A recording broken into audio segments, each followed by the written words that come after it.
मेरे प्यारे देशवासियों, नमस्कार। నా ప్రియతమ దేశవాసులారా నమస్కారం. ఈ కరోనా కాలంలో ప్రపంచం అంతా కూడా అనేక రకాల మార్పులకు లోనవుతూ సాగుతోంది. ఇప్పుడు మనిషికి మధ్య 2 గజాల దూరం తప్పనిసరిగా మారింది. అయితే ఈ కష్టకాలమే కుటుంబంలోని సభ్యుల్ని చేరువ చేసింది కూడా. అయితే ఇంతకాలం పాటు ఎలా కలిసి ఉండాలి, ఏం చేయాలి, కాలం ఎలా వెళ్ళబుచ్చాలి, ప్రతి క్షణం సంతోషంగా గడిచేలా ఎలా చేయాలి, ఈ విషయాల్లో ఎన్నో కుటుంబాలు ఇబ్బందులు ఎదుర్కొన్నాయి. అది మనందరికీ తెలుసు కూడా. దీనికి కారణం ఏమిటంటే మన సాంప్రదాయాలు, ఆచారాలు. ఒక విధంగా చెప్పాలంటే ఇవి కుటుంబంలో సంస్కారాలని ఒక ప్రవాహంగా పారిస్తూ ఉంటాయి. ఇది లోపించినట్టు అనిపించింది. అనేక కుటుంబాల్లో ఇవి దాదాపుగా అంతరించాయి అనిపించింది.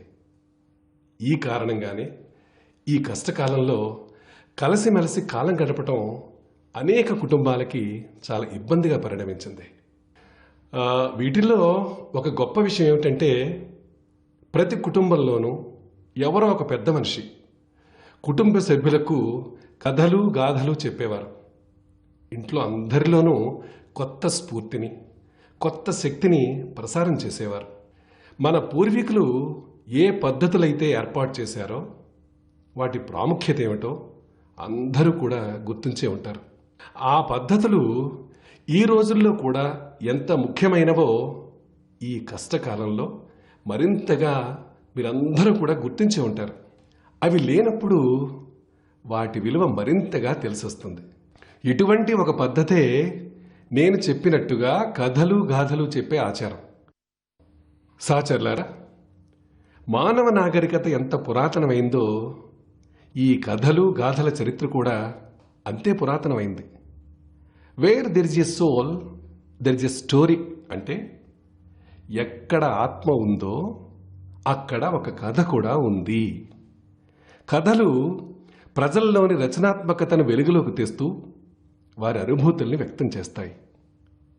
కథ ఎంత శక్తివంతమైందో తెలుసుకోవాలి అంటే ఎప్పుడైనా తల్లి తన చిన్నపిల్లాడిని నిద్రపుచ్చడం కోసమో లేదా అన్నం తినిపించడం కోసమో కథ చెప్పుతున్నప్పుడు చూడండి. నేను నా జీవితంలో సుదీర్ఘకాలం పాటు ఒక పరివ్రాజకుడిగా గడిపాను. తిరుగుతూ ఉండటమే నా జీవితం. ప్రతిరోజు ఒక కొత్త ఊరు, కొత్త మనుషులు, కొత్త కుటుంబాలు. అయితే నేను ఆ కుటుంబాలను కలిసినప్పుడు తప్పనిసరిగా పిల్లలతో మాట్లాడేవాడిని. అప్పుడప్పుడు నాకు ఒక కథ చెప్పమని ఆ పిల్లల్ని అడిగేవాడిని. అయితే ఆ పిల్లలు ఏమనేవారంటే, అంకుల్ కథ కాదు జోక్స్ వినిపిస్తామని చెప్పినప్పుడు నాకు ఆశ్చర్యం కలిగేది. అంతేకాదు పిల్లలు కూడా నన్ను జోక్స్ చెప్పమనే అడిగేవారు. అంటే ఆ పిల్లలకి కథలతో అసలు పరిచయమే లేదని అర్థమైంది. చాలా వరకు ఆ పిల్లల జీవితం జోక్స్తోనే నిండిపోయింది. సహచరులారా, భారతదేశంలో కథలు చెప్పటం, గాథలు వినిపించటం ఇది ఎంతో గొప్ప సంప్రదాయంగా సాగుతూ వచ్చింది. పశువులు, పక్షులు, అప్సరసల పాత్రలతో ఎంతో సులభంగా అర్థమయ్యేలా తెలివితేటల్ని, బుద్ధిని పెంచి హితోపదేశం, పంచతంత్రం, కథల సాంప్రదాయానికి పురిటిగడ్డ అయిన భారతదేశ వాసులు మనం చెప్పుకోవటం మనకు నిజంగా గర్వకారణం. మన దగ్గర ఈ కథా సాంప్రదాయం ఉంది. ధార్మిక గాథలను చెప్పే ప్రాచీన పద్ధతి ఇది. హరికథా కాలక్షేపం కూడా దీనిలోని భాగమే. ఇంకా మన దగ్గర అనేక రకాల జానపద గాథలు ప్రచారంలో ఉన్నాయి. తమిళనాడు, కేరళలో కథ చెప్పే పద్ధతి చాలా ఆసక్తికరంగా ఉంటుంది. దీనినే విల్లు పాట్ అంటారు. ఈ పద్ధతిలో కథతో పాటు సంగీతాన్ని కూడా ఎంతో ఆకర్షణీయంగా మేళవించి వినిపిస్తారు. భారతదేశంలో ప్రాణం ఉట్టిపడే తోలుబొమ్మలాట సాంప్రదాయం కూడా ఉంది. ఈ రోజుల్లో శాస్త్ర విజ్ఞానం, కాల్పనికత జోడించిన శాస్త్ర విజ్ఞానానికి సంబంధించిన కథలు చెప్పే పద్ధతి ఎంతో జనాదరణ పొందుతోంది. పిచ్చాపాటిగా కథలు చెప్పే కళని మరింతగా ముందుకు తీసుకుపోతున్న ప్రశంసనీయమైన ప్రయత్నాలు నాకు కనిపిస్తున్నాయి. gaathastory.in వంటి వెబ్సైట్ గురించి నాకు ఆ మధ్య తెలిసింది. దీనిని అమర్ వ్యాస్ ఇంకొంతమందితో కలిసి నడిపిస్తున్నారు. అహ్మదాబాద్ ఐఐఎంలో ఎంబీఏ చేసిన తర్వాత అమర్ వ్యాస్ విదేశాలకు వెళ్ళిపోయారు. మళ్ళీ తిరిగి వచ్చారు. ప్రస్తుతం బెంగళూరులో ఉంటున్నారు. కొంత సమయం వెచ్చించి కథలతో కూడిన ఈ ఆసక్తికరమైన కార్యక్రమాన్ని ప్రారంభించారు. ఇంకా ఎన్నో రకాలుగా ప్రయత్నాలు జరుగుతున్నాయి. గ్రామీణ భారతానికి సంబంధించిన ఎన్నో కథల్ని అద్భుతంగా ప్రచారంలోకి తీసుకొస్తున్నారు. వైశాలి, వ్యవహార్ దేశపాండే వంటి ఎంతోమంది మరాఠీలో ఇటువంటి కథల్ని ప్రజాదరణ పొందేలా చేస్తున్నారు. చెన్నైకి చెందిన శ్రీవిద్య వీరరాఘవన్ కూడా మన సంస్కృతితో ముడిపడిన కథల్ని ప్రచారం చేస్తూ ప్రసారం చేసే పనిలో నిమగ్నమయ్యారు. అదేవిధంగా Kathalaya, the Indian story telling network, ఈ 2 వెబ్సైట్లు కూడా ఈ రంగంలో ఎంతో పనిచేస్తున్నాయి. గీతా రామానుజన్ గారు కథాలయ.orgను కథలే కేంద్ర బిందువుగా నడిపిస్తున్నారు. అయితే the Indian story telling network ద్వారా వివిధ పట్టణాలు, నగరాలలో ఉన్న కథలు చెప్పేవారి నెట్వర్క్ తయారవుతోంది. బెంగళూరులో విక్రమ్ శ్రీధర్ గారికి మహాత్మా గాంధీతో ముడిపడిన కథలంటే ఎంతో ఉత్సాహం. ఇంకా ఎంతోమంది ఈ పని చేస్తూ ఉండొచ్చు. వారి గురించి మీరు సామాజిక మాధ్యమాల ద్వారా అందరితో పంచుకోండి. ఈరోజు బెంగళూరు స్టోరీ టెల్లింగ్ సొసైటీకి చెందిన సోదరిమణి అపర్ణాత్రేయ, అలాగే తనతో పాటు ఇతర సభ్యులు మనతో కలుస్తున్నారు. రండి, వారితోటే మాట్లాడదాం. వారి అనుభవాలు కూడా తెలుసుకుందాం. హలో హలో గౌరవనీయ ప్రధానమంత్రి గారు, నమస్కారం. మీరు ఎలా ఉన్నారు సార్? నేను కులాసా. మీరు ఎలా ఉన్నారు అపర్ణ గారు? బాగున్నాను సార్. ముందుగా మాలాంటి కళాకారులను వేదికపైకి పిలిచి మాట్లాడుతున్నందుకు బెంగళూరు స్టోరీ టెల్లింగ్ సొసైటీ తరపున మీకు ధన్యవాదాలు చెప్పాలనుకుంటున్నాను. ఈరోజు బహుశా మీ బృంద సభ్యులందరూ మీతో కలిసి కూర్చునే ఉన్నారని నేను విన్నాను. అవును సార్, నిజమే. అయితే మంచిది. మీరు మీ సభ్యుల్ని పరిచయం చేయండి. మన్ కీ బాత్ శ్రోతలందరికీ కూడా వారు పరిచయం అవుతారు. మీరు ఇంత పెద్ద పనిని ఏ విధంగా చేస్తున్నారో కూడా తెలుస్తుంది. సార్, నా పేరు అపర్ణ ఆత్రేయ. 2 పిల్లల తల్లిని. నా భర్త భారతీయ వైమానిక దళ అధికారిగా పనిచేస్తున్నారు. నాకు కథలు చెప్పడం అంటే చాలా ఇష్టం. ఈ కథలు చెప్పే అలవాటు 15 ఏళ్ల క్రితం మొదలైంది. అప్పుడు నేను సాఫ్ట్వేర్ ఇండస్ట్రీలో పనిచేస్తున్నాను. సిఎస్ఆర్ ప్రాజెక్ట్స్లో స్వచ్ఛంద కార్యకర్తగా పనిచేయడానికి వెళ్ళినప్పుడు వేలాది మంది పిల్లలకు కథల ద్వారా విద్యాబుద్ధులు నేర్పే అవకాశం లభించింది. నేను వారికి చెప్పిన కథ చిన్నప్పుడు నాకు మా బామ్మగారు చెప్పిందే. అయితే ఆ కథ వింటున్నప్పుడు ఆ పిల్లల్లో ఎంతో ఆనందం కనిపించింది. ఏం చెప్పాలి సార్, ఆ పిల్లల చిరునవ్వు, వారి సంతోషం చూస్తున్నప్పుడే కథలు చెప్పడాన్ని జీవిత లక్ష్యంగా నేను ఎంచుకున్నాను. మంచిది. మీ బృందంలో అక్కడ ఇంకా ఎవరున్నారు? నాతో పాటు శైలజ సంపత్ ఉంది సార్. నమస్కారం సార్.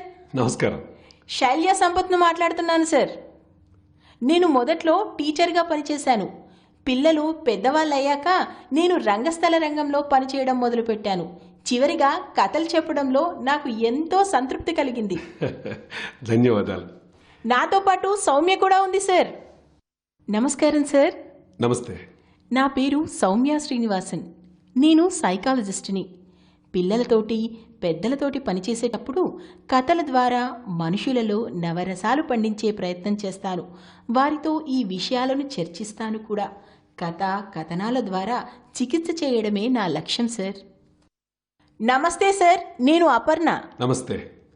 నా పేరు అపర్ణ జయశంకర్. సార్, నా అదృష్టం ఏంటంటే నేను అమ్మమ్మ తాతయ్యలతో, బామ్మ తాతగారులతో దేశంలోని వివిధ ప్రాంతాల్లో పెరిగి పెద్దయ్యాను. అందుకే రామాయణం, పురాణాలు, భగవద్గీత, కథలు, గాథలుగా నాకు ప్రతి రాత్రి వారసత్వంగా అందుతూ వచ్చాయి. ఇప్పుడు బెంగళూరు స్టోరీ టెల్లింగ్ సొసైటీ వంటి సంస్థ ఉంది. ఇంకేముంది, కథలు చెప్పేదానిగా మారాను. నాతో పాటు లావణ్య ప్రసాద్ కూడా ఉంది. లావణ్య గారు నమస్తే. సార్ నమస్తే సార్. నేను ఎలక్ట్రిక్ ఇంజనీర్గా పనిచేసి ఇప్పుడు కథనకర్తగా మారాను. మా తాతగారి దగ్గర కథలు వింటూ నేను పెరిగాను. రూట్స్ పేరుతో ఒక స్పెషల్ ప్రాజెక్ట్ చేస్తున్నాను. సీనియర్ సిటిజన్స్తో కలిసి వారి జీవన గాథలను, వారి కుటుంబాల కథలను ఏర్చి కూర్చోడంలో వారికి సహాయం చేస్తున్నాను. మంచిది లావణ్య గారు, మీకు ఎన్నో అభినందనలు. మీరు చెప్పినట్టుగానే నేను కూడా మన్ కీ బాత్లో అందరికీ చెప్పాను. మీ కుటుంబంలో తాతయ్యలు, బామ్మలు, అమ్మమ్మలు, తాతయ్యలతో కూర్చొని మాట్లాడి వారి బాల్యం, వారి జ్ఞాపకాల్ని అడిగి తెలుసుకోండి. వాటిని టేప్ చేసి రికార్డ్ చేయండి. ఎంతో పనికొస్తాయని నేను ఒకసారి చెప్పాను కూడా. అయితే మీరందరూ చేసుకున్న పరిచయం ఉందే, ఆ పరిచయంలో కూడా మీ కళ, మీ సంభాషణ నైపుణ్యం నాకెంతగానో నచ్చింది. చాలా సంక్షిప్తంగా కొద్ది పదాలలోనే అద్భుతంగా మీరు పరిచయం చేసుకున్న తీరు ఎంతో బాగుంది. అందుకే మీ అందరికీ కూడా మరొకసారి అభినందనలు తెలియజేస్తున్నాను. ధన్యవాదాలు సార్, ధన్యవాదాలు. ఇప్పుడు మన్ కీ బాత్ శ్రోతలందరికీ కూడా కథలు వినాలనే కుతూహలం కలుగుతుంది. మరి 1-2 కథలు వినిపించమని మీకు విజ్ఞప్తి చేయవచ్చా? తప్పనిసరిగా కోరండి సార్, ఇది నిజంగా మా అదృష్టం సార్. రండి, ఓ కథ విందాం. ఒక రాజుగారి కథ. రాజుగారి పేరు కృష్ణదేవరాయలు. ఆయన రాజ్యం విజయనగరం. ఈ మన రాజుగారు ఎంతో గుణవంతుడు. అయితే రాజుగారిలో ఏదో ఒక లోపం చెప్పాలి అనుకుంటే అది ఒక్కటే ఒకటి. అది అమితమైన ప్రేమ. తెనాలి రాముడన్నా భోజనమన్నా ఆయనకు మక్కువ. ప్రతిరోజు రాజుగారు మధ్యాహ్నం భోజనం కోసం ఎంతో ఆశగా ఆసక్తిగా కూర్చుంటారు. కనీసం ఈరోజు మంచి వంటకం తినొచ్చు అనుకుంటూ. ఎందుకంటే ప్రతిరోజు వంటవాడు ఆయనకు రుచి పచి లేని వంటకాలే వడ్డిస్తూ ఉండేవాడు. సోరకాయ, దోసకాయ, బెండకాయ, బీరకాయ అన్నీ ఇవే. దీంతో ఒకరోజు కోపం వచ్చి రాజుగారు తింటూ తింటూ కంచాన్ని విసిరేశారు. వంటవాడిని పిలిచి, రేపు రుచికరమైన వంటకం వండకపోతే నిన్ను శిలవపై వేలాడదీస్తానని హెచ్చరించాడు. పాపం వంటవాడు ఎంతో భయపడిపోయాడు. ఇప్పుడు కొత్త కూరగాయల కోసం ఎక్కడికి వెళ్ళాలి అని ఆలోచిస్తూ వంటవాడు పరిగెత్తుతూ నేరుగా తెనాలి రాముడి దగ్గరికి వెళ్ళాడు. ఆయనకు జరిగిందంతా చెప్పాడు. అంతా విన్న తెనాలి రాముడు వంటవాడికి ఒక ఉపాయం చెప్పాడు. మరునాడు రాజుగారు మధ్యాహ్నం భోజనం కోసం వచ్చారు. వంటవాడిని పిలిచారు. ఈ రోజైనా రుచికరమైన వండావా, లేక శిలువకు సిద్ధం చెయ్యనా అని అడిగాడు. భయపడిపోయిన వంటవాడు తొందరగా కంచం సర్ది కొత్త వంటకాన్ని వడ్డించాడు. రాజుగారు ఎంతో ఉత్సాహంగా కొద్దిగా ఆ వంటకాన్ని రుచి చూశారు. అద్భుతం, బ్రహ్మాండం, ఎంత రుచికరంగా ఉందో! దోసకాయలాగా, బీరకాయలాగా చప్పగా కాకుండా, తీయగాను కాకుండా చాలా బాగుంది. వంటవాడు ఏ మసాలానైతే నూరి కూరలో వేశాడో అవన్నీ అద్భుతంగా ఉడికి కూర ఎంతో రుచికరంగా మారింది. రాజుగారు చేతి వేలు కూడా చప్పరిస్తూ హాయిగా భోజనం చేశారు. తర్వాత వంటవాడిని పిలిచి, ఇదేం కూర, దీని పేరేంటి అని అడిగారు. తెనాలి రాముడు నేర్పినట్లుగానే వంటవాడు రాజుగారికి జవాబిచ్చాడు. మహారాజా, ఇది కిరీటాన్ని ధరించిన వంకాయ కూర. రాజుగారు, మీలాగానే ఇది కూడా కూరగాయలన్నింటికీ రాజు. అందుకే కూరగాయలన్నీ కలిసి ఈ రోజు నుంచి ఇక వంకాయే తింటానని ప్రకటించాడు. అంతేకాదు, తన రాజ్యంలో కేవలం వంకాయే పండించాలని ఆదేశించాడు. మిగతా కూరగాయలు వండొద్దని ఆదేశించాడు. రాజు, ప్రజలు అందరూ సంతోషంగా ఉన్నారు. అంటే మొదట్లో అయితే అందరూ సంతోషంగా ఉన్నారు. కానీ రోజు రోజుకు మెల్లమెల్లగా ప్రజల్లో ఆనందం తగ్గుతూ వచ్చింది. ఒక ఇంట్లో వంకాయ కూర అయితే మరో ఇంట్లో గుత్తి వంకాయ కూర, ఇంకో ఇంట్లో వంకాయ సాంబారు, అయితే మరో ఇంట్లో వంకాయ అన్నం. పాపం వంకాయ ఒకటే కానీ ఎన్ని అవతారాలు మారుస్తూ వచ్చిందో. మెల్లమెల్లగా రాజుగారికి కూడా విసుగొచ్చింది. ప్రతిరోజు అదే వంకాయ. ఒకరోజు రాజుగారు వంటవాడిని పిలిచి కేకలేశాడు. అసలు నీకు వంకాయ కిరీటం ధరిస్తుందని చెప్పింది ఎవరు అని గద్దించాడు. ఈ రాజ్యంలో ఇక ఎవ్వరూ వంకాయ తినకూడదని ఆదేశించాడు. రేపటి నుంచి వంకాయ తప్ప వేరే ఏదైనా సరే వండమని ఆదేశించాడు. మహారాజా, మీరు చెప్పినట్లే చేస్తాను, మీ ఆజ్ఞ శిరోధార్యమని చెప్తూ వంటవాడు నేరుగా తెనాలిరాముడి దగ్గరికి వెళ్ళాడు. వంటవాడు తెనాలిరాముడి కాళ్ళ మీద పడి, మంత్రిగారు, మీ వల్లే నా ప్రాణాలు నిలిచాయి, ఎంతో కృతజ్ఞుణ్ణి అని చెప్పాడు. మీ సలహా కారణంగానే ఇప్పుడు ఏ కూరగాయనైనా రాజుగారికి మేము వడ్డించవచ్చు. తెనాలిరాముడు నవ్వుతూ, రాజుగారిని ఆనందింపచెయ్యని మంత్రి ఒక మంత్ర అన్నాడు. ఈ విధంగా కృష్ణదేవరాయలు, తెనాలిరాముడికి సంబంధించిన కథలు పుడుతూనే ఉన్నాయి. ప్రజలు వింటూనే ఉన్నారు. అందరికీ ధన్యవాదాలు.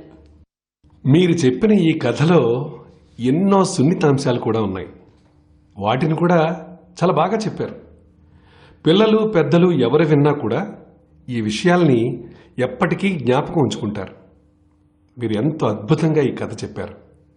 ఇంకో ముఖ్యమైన విషయం ఏమిటంటే, దేశంలో ప్రస్తుతం పోషకాహార మాసం సాగుతోంది. మీరు చెప్పిన కథ భోజనంతో కలిసిన కథ. చాలా బాగుంది. నమస్కారం సార్. కథలు చెప్పే మీరు ఇంకా ఎంతో మంది ఉన్నారు.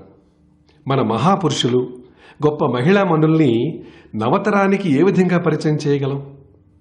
ఏ విధంగా కథల ద్వారా వారిని జోడించగలం? మన కథాకథన కళని మరింతగా ఎలా ప్రచారం చేయగలం?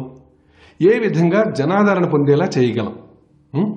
ప్రతి ఇంట్లోనూ మంచి కథ చెప్పటం, మంచి కథల్ని పిల్లలకి వినిపించటం, ఇది ప్రజా జీవనానికి ఎంతో శ్రేయస్సును కలిగిస్తుంది. ఇటువంటి వాతావరణాన్ని ఏ విధంగా కల్పించాలి?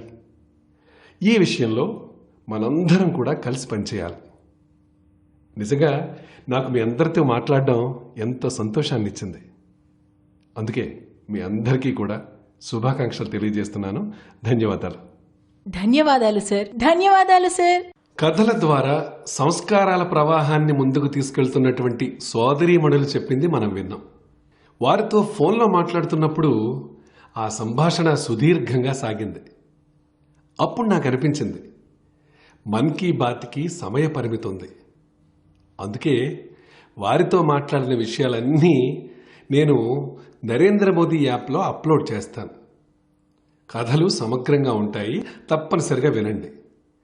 ఇప్పుడు మన్ కీ బాత్లో నేను కేవలం కొన్ని విషయాలను మాత్రమే మీ ముందు ఉంచాను. అయితే మీ అందరికీ ఒక విజ్ఞప్తి చేస్తున్నాను. కుటుంబంలో ప్రతి వారం మీరు కథల కోసం కొంత సమయాన్ని కేటాయించండి. అంతేకాదు, మీరు కుటుంబంలో ప్రతి సభ్యుడికి ఒక విషయాన్ని నిర్ధారించి, అంటే దయ, కరుణ, సానుభూతి, సాహసం, పరాక్రమం, త్యాగం, శౌర్యం, వీటన్నిటిలో ఒక భావాన్ని తీసుకొని కుటుంబ సభ్యులందరూ ఆ వారం ఆ అంశం మీద అందరూ కథలు సేకరించి కుటుంబ సభ్యులందరూ కలిసి ఒక్కొక్క కథ వినండి, ఒక్కొక్క కథ చెప్పండి. అప్పుడు మీరు చూస్తారు, కుటుంబంలో, అదే మీ కుటుంబంలో ఎంత పెద్ద కథల ఖజానా తయారవుతుందో. కథల పరిశోధనకు సంబంధించి ఒక పెద్ద పని జరుగుతుంది. ప్రతి ఒక్కరికి కూడా ఎంతో సంతోషం కూడా లభిస్తుంది. యావత్ కుటుంబానికి కొత్త స్ఫూర్తి, కొత్త శక్తి లభిస్తాయి. ఈ విధంగానే మనం ఇంకో పని కూడా చేయొచ్చు. కథలు చెప్పేవారందరికీ ఒక విజ్ఞప్తి చేస్తున్నాను. అదేంటంటే, మన దేశానికి స్వాతంత్ర్యం వచ్చి 75 ఏళ్ళు అవుతోంది. పారతంత్ర కాలంలో జరిగిన ఎన్నో స్ఫూర్తిదాయకమైన సంఘటనల్ని మనం కథల ద్వారా ప్రచారం చేయొచ్చేమో ఆలోచించండి. ముఖ్యంగా 1857 నుంచి 1947 వరకు ప్రతి చిన్న సంఘటనని మనం కథల ద్వారా నవతరానికి పరిచయం చేయొచ్చు. మీరు ఈ పని చేస్తారన్న నమ్మకం నాకుంది.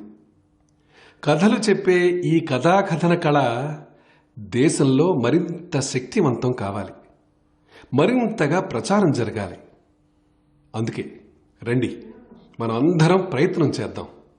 నా ప్రియతమ దేశవాసులారా, రండి, ఈ కథల ప్రపంచం నుంచి సప్త సముద్రాల ఆవలకు వెళదాం. ఈ గొంతు వినండి.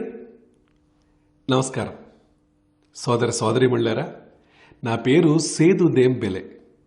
పశ్చిమ ఆఫ్రికాలోని మాలి దేశస్థుణ్ణి. ఫిబ్రవరిలో భారత పర్యటన సందర్భంగా అతిపెద్ద ధార్మిక సమ్మేళనం కుంభమేళాలో పాల్గొనే అవకాశం లభించింది. ఇది నాకెంతో గర్వకారణం. కుంభమేళాలో పాల్గొనటం ఎంతో సంతోషాన్ని ఇచ్చింది నాకు. భారతదేశ సంస్కృతిని చూసి ఎంతో నేర్చుకోగలిగాను. భారతదేశం గురించి మరింతగా తెలుసుకోవడానికి, నేర్చుకోవడానికి వీలుగా మాకు మరోసారి భారతదేశాన్ని దర్శించే అవకాశం కల్పించాల్సిందిగా విజ్ఞప్తి చేస్తున్నాను. నమస్తే. బాగుంది కదా? ఆయన మాలీకి చెందిన సేదు దెంబెలే. మాలి భారతదేశానికి ఎంతో దూరంగా పశ్చిమ ఆఫ్రికాలో ఉన్న దేశం.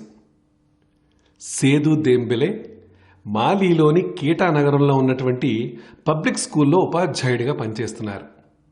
ఆయన పిల్లలకి ఇంగ్లీష్, సంగీతం, పెయింటింగ్, డ్రాయింగ్ నేర్పుతారు. అంతేకాదు ఆయనకు మరో గుర్తింపు కూడా ఉంది. ప్రజలు ఆయన్ని మాలీలో ఉండే హిందుస్థాన్ బాబు అని పిలుస్తారు. అట్లా పిలిపించుకోవడాన్ని ఆయన ఎంతో గర్వంగా భావిస్తారు.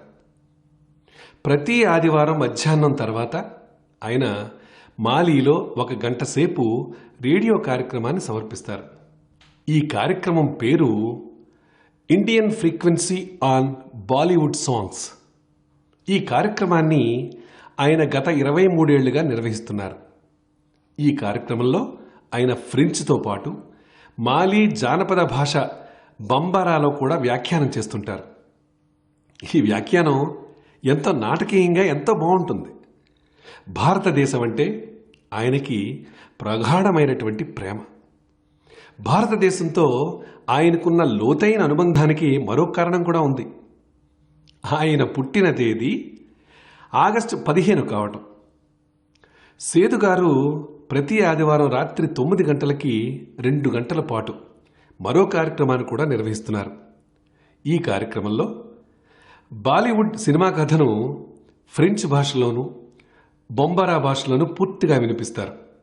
భావావేశంతో కూడిన సన్నివేశాలు వచ్చినప్పుడు ఆయనే కాదు, శ్రోతలు కూడా ఆయనతో పాటు కళ్ళ వెంట నీరు కారుస్తారు.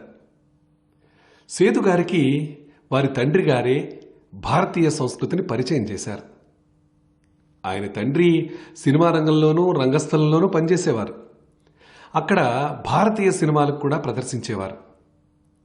ఈ సంవత్సరం ఆగస్టు 15న ఆయన హిందీలో భారత ప్రజలకి స్వాతంత్ర్య దినోత్సవ శుభాకాంక్షలు తెలియజేస్తూ వీడియోలు కూడా ప్రసారం చేశారు.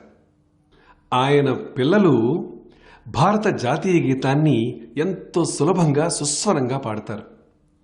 ఈ 2 వీడియోల్ని మీరు తప్పనిసరిగా చూడండి. భారతదేశం పట్ల ఆయనకున్న ప్రేమను ఆస్వాదించండి. సేదు గారు కుంభమేళా యాత్రకు వచ్చినప్పుడు ఆయన ఇక్కడికి వచ్చిన ఒక బృందంలో సభ్యుడు. నేను ఆ బృందాన్ని కలుసుకున్నాను కూడా. భారతదేశం పట్ల ఆయనకున్న ప్రేమ, గౌరవం, అనుబంధం నిజంగా మనందరికీ కూడా గర్వకారణం. నా ప్రియతమ దేశవాసులారా, మన దగ్గర చెప్తూ ఉంటారు, నేల మీద పటిష్టంగా నిలబడగలిగిన వాడు పెద్ద పెద్ద తుఫాన్లను కూడా ఎదురొడ్డి నిలబడగలుగుతాడు అని. కరోనా కష్టకాలంలో మన వ్యవసాయ రంగం, మన రైతులు దీనికి సజీవ సాక్ష్యాలు. ఈ గడ్డు కాలంలో కూడా సహచరులారా, దేశంలోని వ్యవసాయ రంగం, మన రైతులు, మన పల్లెలు ఆత్మనిర్భర భారతదేశానికి పునాది. వీరు పటిష్టంగా ఉంటే ఆత్మనిర్భర భారతదేశపు పునాది పటిష్టమవుతుంది. గత కొద్ది కాలంగా ఈ రంగాలు తమ సంఖ్యలను తెంచుకున్నాయి. ఎన్నో భ్రమల్ని పటాపంచలు చేసే ప్రయత్నం చేశాయి. వ్యవసాయ పనులకు సంబంధించి వారు చేస్తున్న కొత్త కొత్త ప్రయోగాల గురించి రైతులు రాసిన ఉత్తరాలు నాకు అందాయి. రైతు సంఘాలతో కూడా మాట్లాడుతున్నప్పుడు వ్యవసాయంలో వస్తున్న మార్పుల్ని నాకు తెలియచేశారు. నేను స్వయంగా రైతుల నుంచి కూడా విన్నాను, ఇతరుల నుంచి విన్నాను. ఈరోజు మన్ కీ బాత్లో ఆ రైతులకు సంబంధించిన కొన్ని విషయాల్ని మీకు తెలియచేయాలనుకుంటున్నాను. హర్యానాలోని సోనేపట్ జిల్లాలో ఒక రైతు సోదరుడున్నాడు. ఆయన పేరు శ్రీ కమర్ చౌహాన్. తాను పండించిన పళ్లను కూరగాయలను మార్కెట్ బయట అమ్మాలంటే ఎన్ని కష్టాలు ఎదురయ్యావో ఆయన చెప్పారు.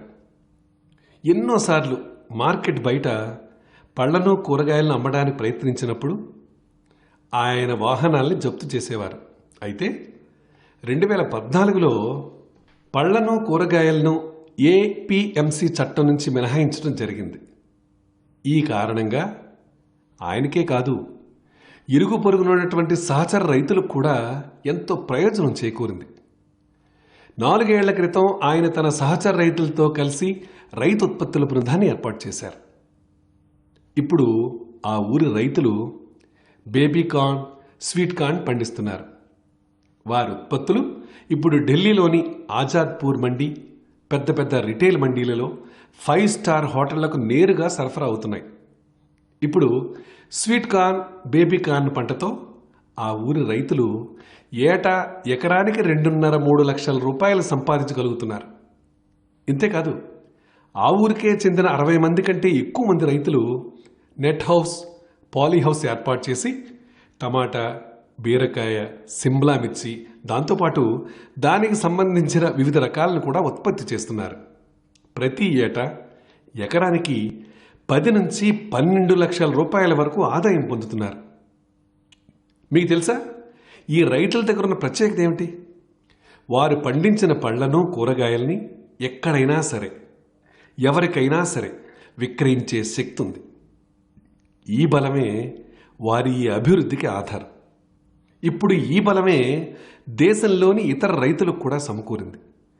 కేవలం పళ్ళు కూరగాయలే కాదు, వారి పొలాల్లో పండించే అన్ని ధాన్యాలను, వరి, గోధుమలు, ఆవాలు, చెరకు, ఏదైనా సరే అన్నింటినీ వారి ఇష్టం వచ్చిన పద్ధతిలో ఎక్కడ ఎక్కువ ధర లభిస్తే అక్కడ విక్రయించే స్వేచ్ఛ ఇప్పుడు ఆ రైతులకు లభించింది. సహచరులారా, 3-4 ఏళ్ల క్రితమే మహారాష్ట్ర ప్రభుత్వం పళ్ళు కూరగాయలకు ఏపీఎంసీ చట్టం నుంచి మినహాయింపించింది. ఈ మార్పుతో మహారాష్ట్రలో పళ్ళు కూరగాయలు పండించే రైతుల స్థితిగతులు ఎంతగా మెరుగుపడ్డాయో దానికి ఉదాహరణ Shri Swami Samarth farmers producer company limited. ఇవి ఒక రైతుల బృందం. పూణే, ముంబైలలో రైతులే స్వయంగా వారం వారం మార్కెట్ నిర్వహిస్తున్నారు. ఈ మార్కెట్లలో సుమారు 70 గ్రామాలకు చెందిన 4,500 మంది రైతుల ఉత్పత్తులు నేరుగా విక్రయించడం జరుగుతోంది. దళారులు లేనేలేరు. గ్రామీణ యువకులు నేరుగా మార్కెట్లో వ్యవసాయం, విక్రయం పనుల్లో పాల్గొంటున్నారు. ఈ కారణంగా రైతులకి నేరుగా ప్రయోజనం చేకూరుతుంది.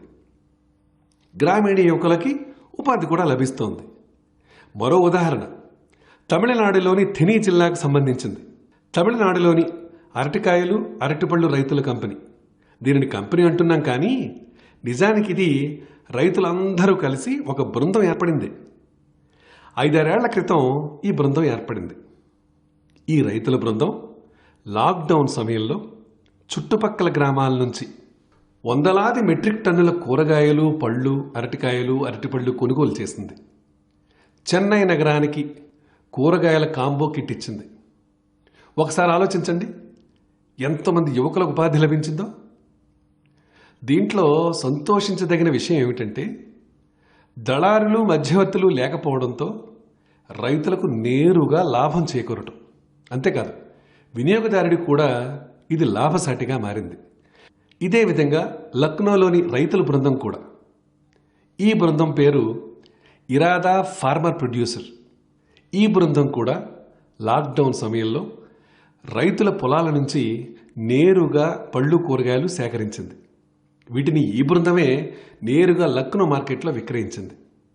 దళారుల నుంచి విముక్తి లభించింది. వాళ్ళు కోరుకున్న ధరకు వాళ్ళు అమ్మగలిగారు. సహచరులారా, గుజరాత్లోని బనాస్ కాంఠాకు చెందిన రాంపురా గ్రామంలో ఇస్మాయిల్ భాయి అనే ఒక రైతున్నాడు. ఆయన కథ కూడా చాలా ఆసక్తికరంగా ఉంటుంది. ఇస్మాయిల్ భాయ్కి వ్యవసాయం చేయటం ఇష్టం. కానీ ఇప్పుడు ఎక్కువ మంది ఆలోచిస్తున్నట్టుగానే ఆయన కుటుంబానికి కూడా అది నచ్చలేదు. ఇస్మాయిల్ భాయ్ తండ్రి నిజానికి వ్యవసాయం చేసేవాడు, కానీ ఎప్పటికీ పాపం ఆయనకి నష్టమే వచ్చింది. తండ్రి అందుకే అంగీకరించలేదు. కుటుంబ సభ్యులు వద్దన్నప్పటికీ ఇస్మాయిల్ భాయ్ వ్యవసాయం చేయాలని నిర్ణయించుకున్నాడు. వ్యవసాయం నష్టదాయకమన్న ఆలోచనని, పరిస్థితిని మార్చి చూపించాలని నిశ్చయించుకున్నాడు. ఆయన వ్యవసాయం ప్రారంభించాడు. కొత్త పద్ధతులతో, సృజనాత్మక విధానాలతో ఆయన బిందు సేద్యంతో ఆలుగడ్డలు పండించారు. ఇప్పుడు ఆయన పండించిన ఆలుగడ్డలకి ప్రత్యేకమైన గుర్తింపు వచ్చింది. ఈయన పండిస్తున్న ఆలుగడ్డలు నాణ్యతాపరంగా ఎంతో బాగున్నాయి. ఇస్మాయిల్ భాయ్ ఈ ఆలుగడ్డల్ని నేరుగా పెద్ద పెద్ద కంపెనీలకు విక్రయిస్తున్నారు. దళారుల మాటే లేదు. దాంతో ఎంతో లాభం గడిస్తున్నారు. ఇప్పుడు ఆయన తండ్రి చేసిన అప్పులన్నీ కూడా తీర్చేశారు.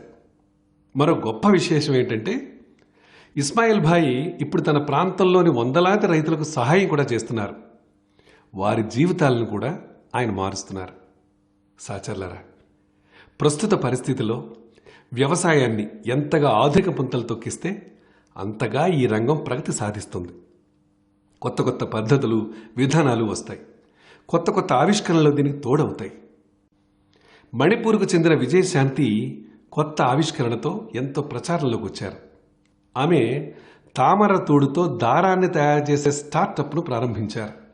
ఈ ఆవిష్కరణ కారణంగా కమలాలు, తామర పువ్వుల సాగు, దీనితో పాటు చేనేత, జౌళి పరిశ్రమల ప్రగతికి కొత్త మార్గమే ఏర్పడింది. నా ప్రియతమ దేశవాసులారా, మిమ్మల్ని ఒకసారి భూతకాలంలోకి తీసుకువెళ్లాలనుకుంటున్నాను.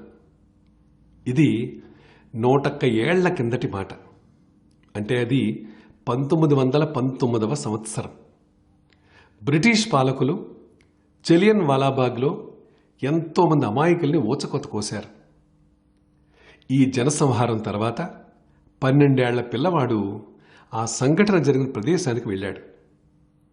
ఆ పిల్లాడు మొదటి నుంచి ఎంతో ఆనందంతో, ఉత్సాహంగా ఉండే పిల్లాడు. అయితే జలియన్ వాలాబాగ్లో జరిగింది చూశాక ఆ పిల్లాడు నిశ్చేష్టుడైపోయాడు. అసలు ఎవరైనా ఇంత క్రూరంగా, నిర్దయగా ఎలా ప్రవర్తిస్తారు? ఆ పిల్లాడిలో ఒక్కసారిగా కోపం కట్టలు తెంచుకుంది. బ్రిటిష్ పాలనకు వ్యతిరేకంగా పోరాడతానని అక్కడే జలియన్ వాలాబాగ్లోనే ప్రతిజ్ఞ చేశాడు. మీకు అర్థమైందా నేను ఎవరి గురించి మాట్లాడుతున్నాను? అవును, నేను అమరవీరుడు భగత్ సింగ్ గురించే చెప్తున్నాను. రేపు సెప్టెంబర్ 28 మనం భగత్ సింగ్ జయంతిని జరుపుకుంటాం.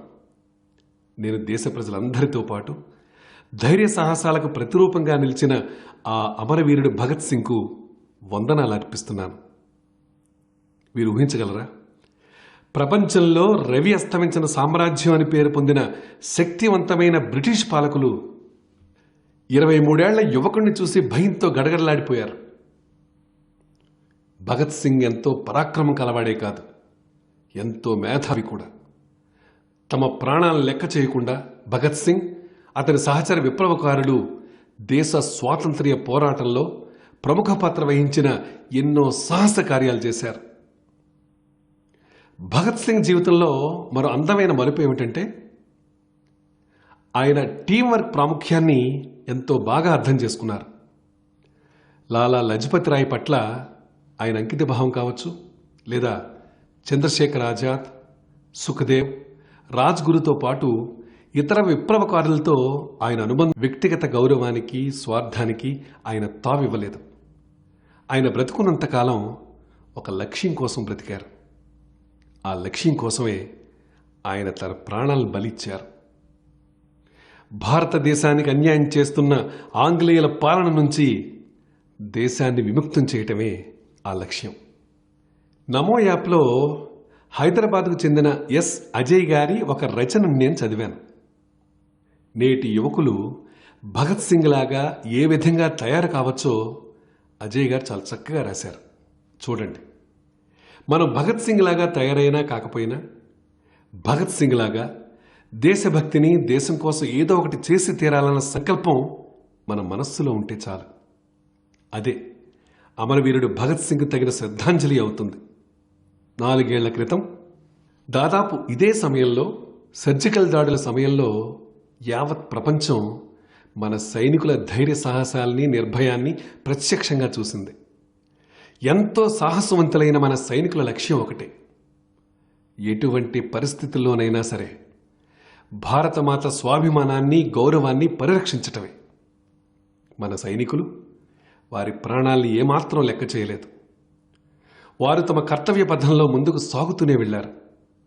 మనం అందరం చూశాం వాళ్ళు ఏ విధంగా దిగ్విజయంతో తిరిగొచ్చారో, ఏ విధంగా భారతమాత గౌరవాన్ని ఇనుపడింపజేశారో. నా ప్రియతమ దేశవాసులారా, రాబోయే రోజుల్లో భారత నిర్మాణంలో ఎంతో ముఖ్య పాత్ర వహించిన ఎంతోమంది మహాత్ముల్ని మనం గుర్తుకు తెచ్చుకుంటాం. అక్టోబర్ 2 మనందరికీ ఎంతో పవిత్రమైన రోజు, స్ఫూర్తివంతమైన రోజు. ఆ రోజున ఇద్దరు భారతమాత ముద్దు బిడ్డలు మహాత్మా గాంధీ, లాల్ బహదూర్ శాస్త్రులను గుర్తుకు తెచ్చుకునే రోజు. మహాత్మా గాంధీ ఆలోచనలు, ఆదర్శాలు గతంలో కంటే ఇప్పుడు ఎంతో అత్యావశ్యకమైనవి. మహాత్మా గాంధీ ఆర్థిక ఆలోచనలు, సిద్ధాంతంలోని అసలు మూలాన్ని మనం పట్టుకోగలిగుంటే, అర్థం కనుక చేసుకోగలిగుంటే, ఆ మార్గంలో ముందుకు సాగి ఉంటే ఇప్పుడు ఆత్మనిర్భర భారత ఉద్యమం అవసరమే ఉండేది కాదు. మహాత్మా గాంధీ ఆర్థిక ఆలోచనలో భారతదేశపు నరానికి సంబంధించిన అవగాహన ఉంది. భారతదేశపు పరిమళం ఉంది. అత్యంత నిరుపేదకు కూడా మంచి చేకూరేలా మన ప్రతి పని కొనసాగాలన్నదే మహాత్మా గాంధీ జీవితం మనకు గుర్తు చేస్తూ ఉంటుంది. అదేవిధంగా లాల్ బహదూర్ శాస్త్రి జీవితం వినయ విధేయతలతో నిరాడంబరంగా జీవించాలన్న సందేశాన్ని మనకిస్తుంది. అలాగే అక్టోబర్ 11వ తేదీ కూడా మనకెంతో ముఖ్యమైనది. ఆ రోజున భారతరత్న లోక్ నాయక్ జయప్రకాష్ నారాయణ్ జయంతి సందర్భంగా ఆయన్ని మనం జ్ఞాపకం చేసుకుంటాం. జయప్రకాష్ నారాయణ గారు మన ప్రజాస్వామ్య విలువల పరిరక్షణలో ప్రముఖ పాత్ర వహించారు. మనం భారతరత్న నానాజీ దేశ్ముఖ్ను కూడా స్మరించుకుంటాం. ఆయన జయంతి కూడా అక్టోబర్ 11నే. నానాజీ దేశ్ముఖ్ జయప్రకాష్ నారాయణ గారికి సన్నిహిత సహచరుడిగా ఉండేవాడు. అవినీతికి వ్యతిరేకంగా పోరాడుతున్నప్పుడు పాట్నాలో జయప్రకాష్ నారాయణ గారిపై ప్రాణాంతకమైన దాడి జరిగింది. ఆ సమయంలో ఆ దాడి నుంచి జయప్రకాష్ గారిని కాపాడి నానాజీ దేశ్ముఖ్ గాయాల పాలయ్యారు. అయితే జేపీ గారి ప్రాణాలను కాపాడగలిగారు. అక్టోబర్ 12 రాజమాత విజయరాజే సింధియా జయంతి. ఆమె యావత్ జీవితాన్ని ప్రజల కోసం అంకితం చేసిన వ్యక్తి. నిజానికి ఆమె ఒక రాజకుటుంబానికి చెందినవారు.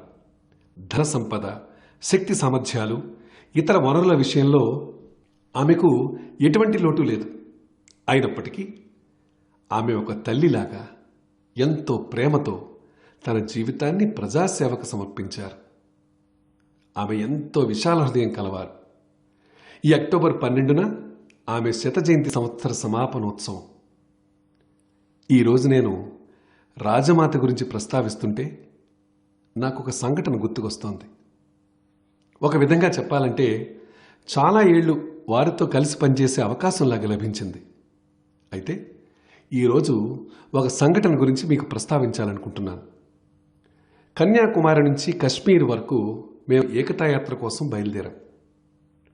డాక్టర్ మురళీ మనోహర్ జోషి నేతృత్వంలో ఈ యాత్ర సాగుతూ ఉండింది. డిసెంబర్, జనవరి ఎముకలు కొరికే చలికాలపు రోజులు.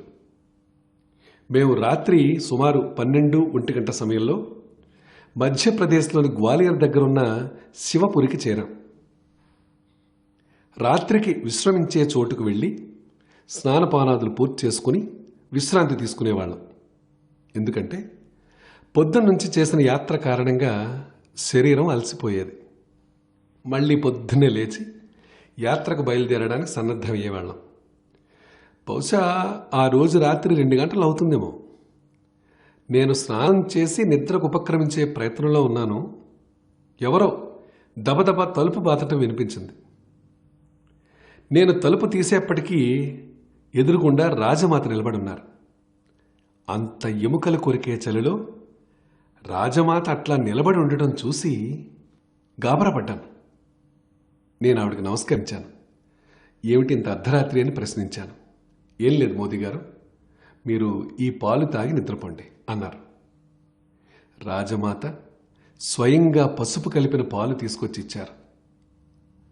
తెల్లారి లేచిన తర్వాత తెలిసింది, కేవలం నాకే కాదు, యాత్రలో పాల్గొంటున్న వారు 30-40 మంది, వాళ్లల్లో డ్రైవర్ కూడా ఉన్నారు, కార్యకర్తలు ఉన్నారు. రాజమాతే స్వయంగా ప్రతి ఒక్కరి గదికి వెళ్ళి ఆ రోజు రాత్రి 2 గంటలకి పసుపు కలిపిన పాలిచ్చారు. అది తల్లి ప్రేమ అంటే, అది వాత్సల్యం అంటే. ఈ సంఘటనని నేను ఎప్పటికీ మర్చిపోలేను. అటువంటి మహానుభావుల త్యాగంతో, తపస్సుతో ఈ నేల పునీతమైంది. ఇది మనందరి అదృష్టం. రండి, మనందరం కలిసి ఈ మహానుభావులందరూ గర్వించేటటువంటి భారతాన్ని నిర్మిద్దాం. వారి స్వప్నాల్ని మన సంకల్పాలుగా మార్చుకుందాం. నా ప్రియతమ దేశవాసులారా, ఈ కరోనా కాలాన్ని మీకు మరొకసారి గుర్తు చేస్తాను. మాస్క్ తప్పనిసరిగా ధరించండి. ముఖాన్ని కప్పుకోకుండా బయటకు రాకండి. 2 గజాల దూరమనే నియమాన్ని పాటించండి. ఇది మిమ్మల్ని కాపాడగలుగుతుంది, మీ కుటుంబాల్ని కాపాడగలుగుతుంది. ఈ కొద్ది నియమాలు కరోనాకు వ్యతిరేకంగా సాగే పోరాటానికి ఆయుధాలు. ప్రతి పౌరుడి ప్రాణాలు కాపాడే పటిష్టమైన కవచాలు. ఈ ఒక్క విషయం మరొకండి, ఎప్పటి వరకు మందు లేదో అప్పటి వరకు పరాకు ఉండకూడదు. మీరు ఆరోగ్యంగా ఉండాలి, మీ కుటుంబం ఆరోగ్యంగా ఉండాలి. ఈ శుభాకాంక్షలతోటే మీకు ఎన్నెన్నో